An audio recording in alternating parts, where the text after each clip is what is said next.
programa Memórias da Medicina de hoje, entrevista ao médico Dr. Geraldo Pereira. Ele é presidente da Academia Pernambucana de Medicina, já ocupou diversos cargos aqui em Pernambuco e hoje vai contar um pouco da sua história, sua trajetória aqui no estado, desde a década de 70, quando começou a atuar na Universidade Federal de Pernambuco, onde chegou a ser até o vice-reitor daquela instituição.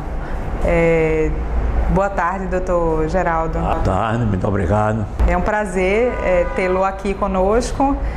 Primeiramente, eu gostaria de agradecer a sua presença e gostaria que o senhor contasse um pouquinho como começou a medicina, como a medicina entrou em sua vida. Talvez um pouco antes de falar sobre a medicina e contando com o seu beneplácito, eu devo dizer que tive um curso, uma formação inicial, fundamental, formação de primário, formação de ginasial e de científico, muito bem consolidada. No curso primário, eu estudei na escola pública, que não é a escola pública de hoje, mas também não é essa coisa toda que se diz por aí, porque só se entrava no grupo escolar João Barbalho, onde eu entrei com um pistolão, com um cartão de um deputado.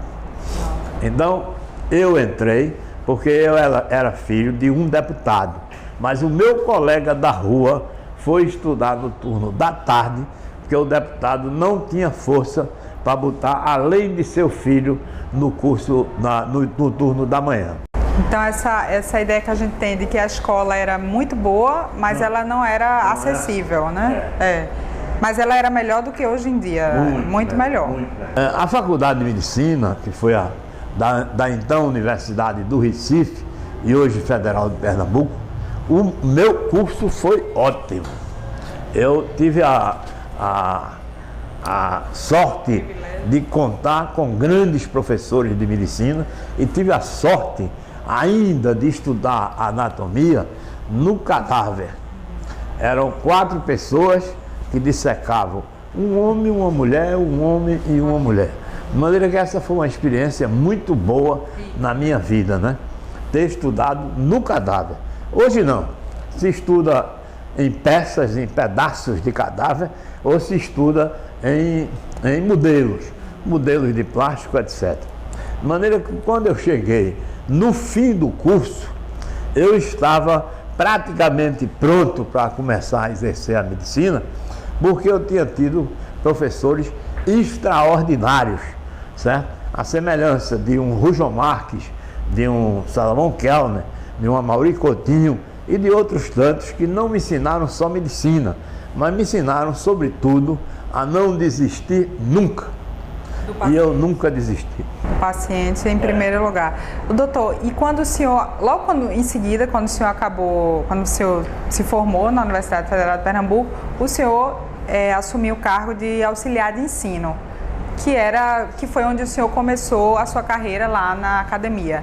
Conta um pouquinho disso, que o senhor passou 32 anos lá e se dedicou boa parte a essa área, né, a área do ensino. Sua pergunta é interessante porque naquele tempo não havia concurso, praticamente não havia concurso. Entrava-se a convite. Eu fui convidado pelo professor Rui João Marques a atuar na disciplina de doenças infecciosas e parasitárias do Departamento de Medicina Tropical. Foi uma coisa muito boa para mim, porque eu estava pretendendo mesmo associar a ecologia, a sociologia e a antropologia ao meu estudo das doenças infecciosas e parasitárias. Sim, o senhor se especializou em São Paulo, né? Aí eu fui para São Paulo, porque sendo eu muito inquieto, como eu era e ainda sou, eu achei que tinha que fazer o que os outros estavam fazendo.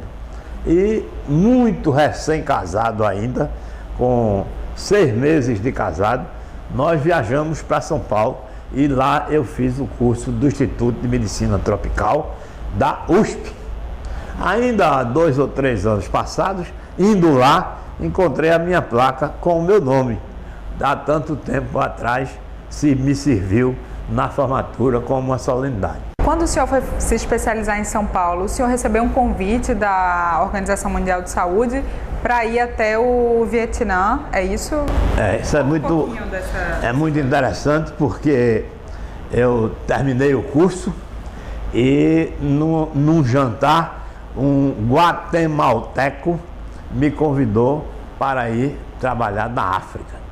E minha mulher, que é muito entusiasmada ainda hoje, aceitou o convite junto comigo, que ainda ia pensar.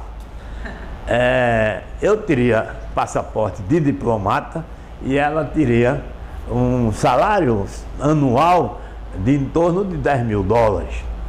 Eu pensei e falou mais alto uma certa timidez nordestina. E eu disse que precisava voltar porque tinha compromisso, como realmente tinha, com a Universidade Federal de Pernambuco. Mas era mais no sentido de não querer deixar a terra, doutor Geraldo, é isso? Era, sabe? Era uma certa prisão telúrica que eu tinha. Não chegava a ser um bairrismo, não? Um bairrismo. Sim, aí depois disso o senhor trabalhou no Hospital das Clínicas, que era o antigo Hospital Pedro II, como médico, né? Como professor também. E lá o senhor, conta um pouquinho da sua história lá, no Hospital das Clínicas e no Pedro II. Muito bom, né? O Hospital Pedro II é um hospital com uma história linda. Eu tenho isso escrito. Na verdade, o hospital servia ao tempo, quando não havia quase hospital privado no Recife, servia como referência. Você via os doentes de consultório irem lá para terem acesso a uma junta médica, a uma reunião clínica, para ouvir a opinião de outros. A junta médica é composta por quantos médicos, mais ou menos? A junta médica é em torno de 3 médicos. Isso formalmente, mas pode ser mais, um número maior de médicos. Formalmente há até um protocolo a ser seguido, mas era um hospital de referência. E foi lá que eu fiz a minha formação toda, e foi lá que eu comecei.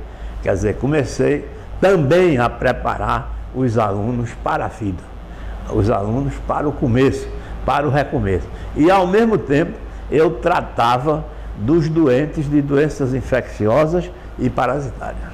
O senhor trabalhou muitos anos na academia como professor. Durante todo esse tempo que o senhor passou lá na academia, o senhor percebeu alguma mudança no estudante de medicina? Se mudou para pior, se mudou para melhor? Ou se houve apenas uma mudança, não necessariamente melhor ou pior, mas as características mudaram? Certamente houve, né?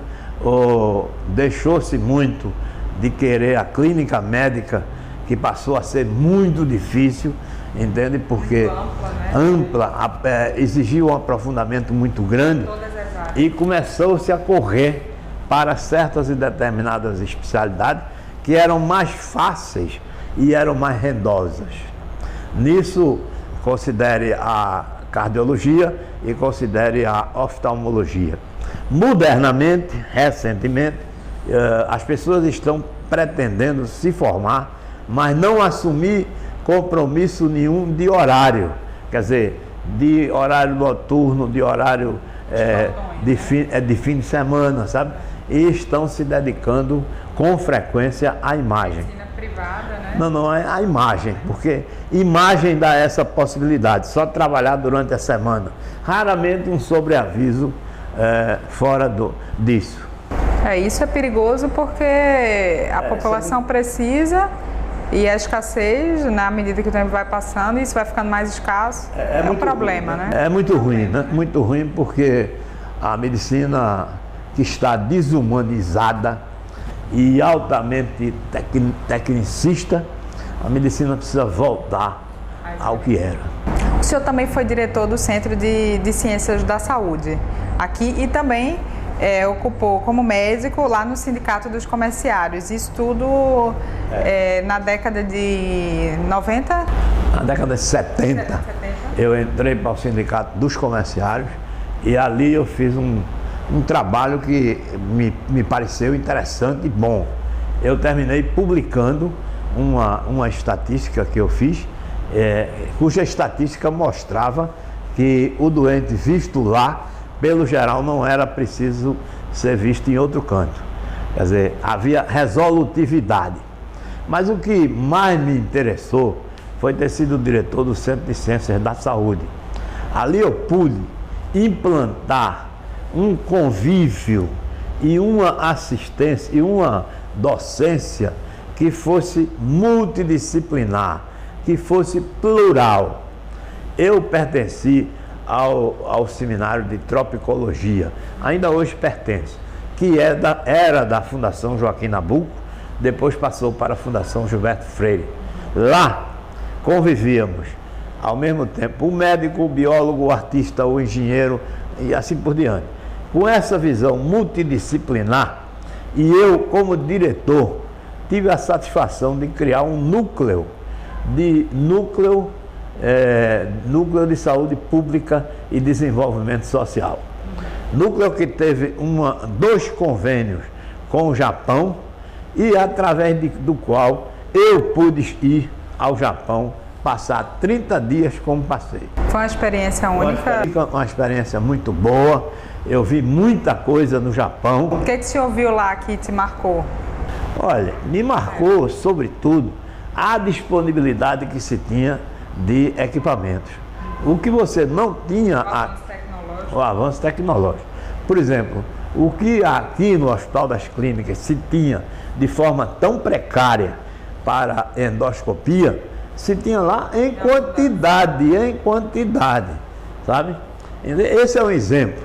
Mas me marcou muito o convívio social, sabe? A cultura é completamente diferente.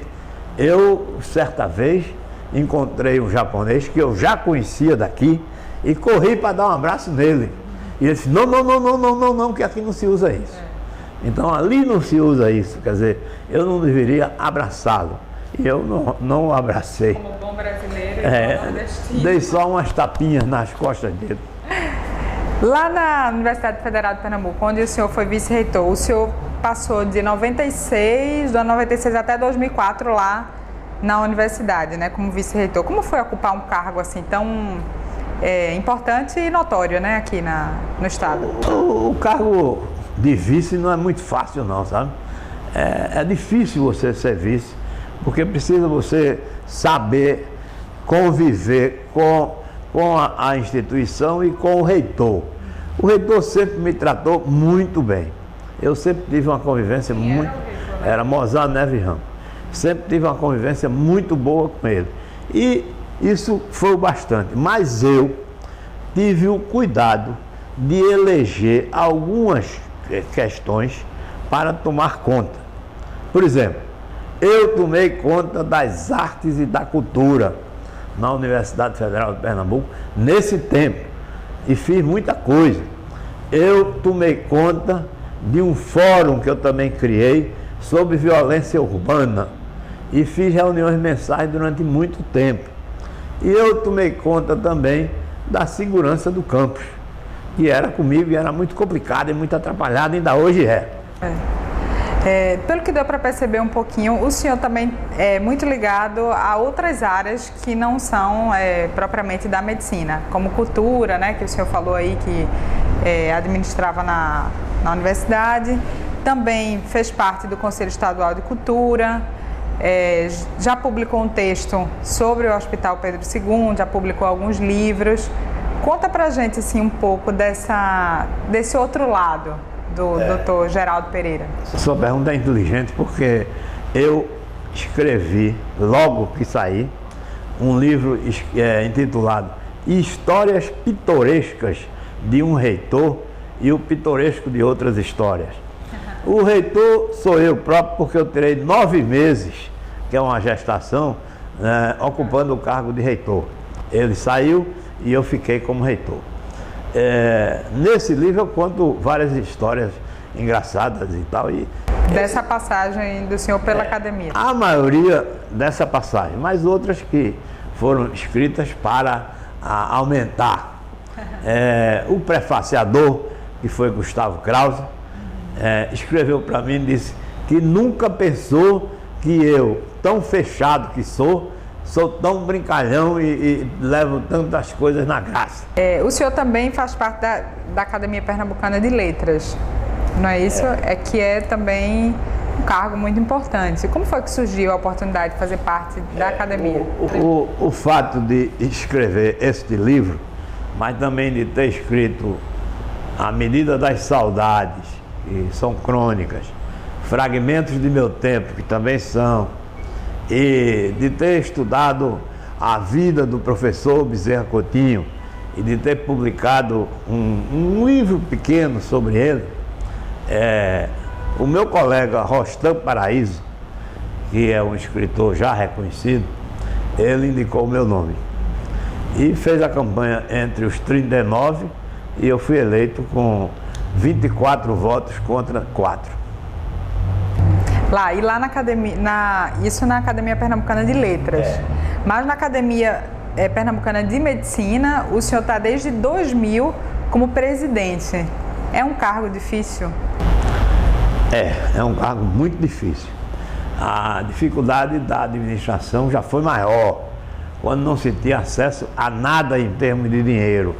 Porém, agora, como há uma certa folga de caixa, nós estamos fazendo uma administração muito boa, muito participativa, porque estamos agora com alguns colegas interessadíssimos no levar da academia.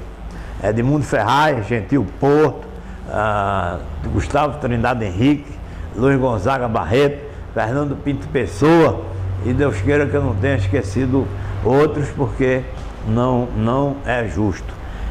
Nós estamos então com um programa editorial, programa esse que está resgatando livros históricos que foram escritos aqui, distribuídos aqui, mas que pouca gente conhece. Então, por exemplo, quando eu falei aqui, falei em febre amarela no século XVII, há um livro de João Ferreira da Rosa, Constituição Pestilencial do Brasil, que é sobre essa epidemia de febre amarela. Então, esse é um deles. Mas também o livro de Otávio de Freitas sobre a Faculdade de Medicina. Lá na academia, o grupo desenvolve diversas programações, reuniões. Atualmente, o que o senhor destacaria? Nós temos tido ações em torno de discutir, por exemplo, a questão das UTIs, a questão da morte. As pessoas estão... A terminalidade da vida. As pessoas estão se internando e não conseguem mais sair. Não morrem, certo? Ficam lá ou vão para casa com o hospital residência. Discutimos isso. Nós também estamos discutindo os grandes avanços da ciência. Por exemplo, uma das reuniões deste ano será a respeito da partícula de Deus. Você sabe que aquele acelerador de partícula que existe subterrâneo, ele está próximo da descoberta do bóson de Higgs. Esse bóson de Higgs é justamente a partícula de Deus. Talvez Deus tenha entrado na criação dessa forma, quer dizer, expandindo este bóson. De Ciências da Saúde. Agora, um dado importante, que o senhor foi o primeiro médico fiscal aqui no CREMEP. Conta um pouquinho disso, porque é uma coisa importante, né? Fiscalização é um dos maiores trunfos aqui do CREMEP, são as fiscalizações. Conta um pouquinho pra gente. Eu, quando vi o edital no jornal e vi que havia uma predominância de assuntos da ética, e essa temática era uma temática que me interessava, eu disse para minha mulher: diga o nome de quem vai passar aqui agora. Ela disse: é você. Eu digo: e sou eu. E aí foi muito interessante, porque eu estudei muito e a prova foi no Clube Internacional do Recife. Então já eu me sentei para escrever e um rapaz atrás disse assim: até gente velha vem fazer concurso. E eu disse, aí ele levantou-se e foi entregar a prova, antes de mim. E eu disse a ele: às vezes o velho sabe mais do que o novo. E ele ficou lá, não passou. Eu aí passei, entrei aqui, eram 10 salários mínimos na época, mas a coisa achatou daí por diante. Agora não sei como é que está. E eu terminei passando um bom tempo aqui e fui muito bem tratado por todos e tenho histórias engraçadíssimas desse tempo, sabe? Como aquela em que eu cheguei no hospital psiquiátrico e entrando para fazer a fiscalização e uma mulher tomando banho completamente nua, disse: doutor, case comigo, e me abraçou e eu fiquei todo molhado. Essa é uma das histórias, mas tem muitas e a gente no outro dia conta isso. Bom, é isso, doutor Geraldo. Eu gostaria de agradecer a sua participação aqui, a participação do senhor, parabenizá-lo por toda essa trajetória aqui no Estado, pela sua carreira na Universidade Federal de Pernambuco. Muito obrigado, viu? Obrigada e até a próxima no Memórias da Medicina.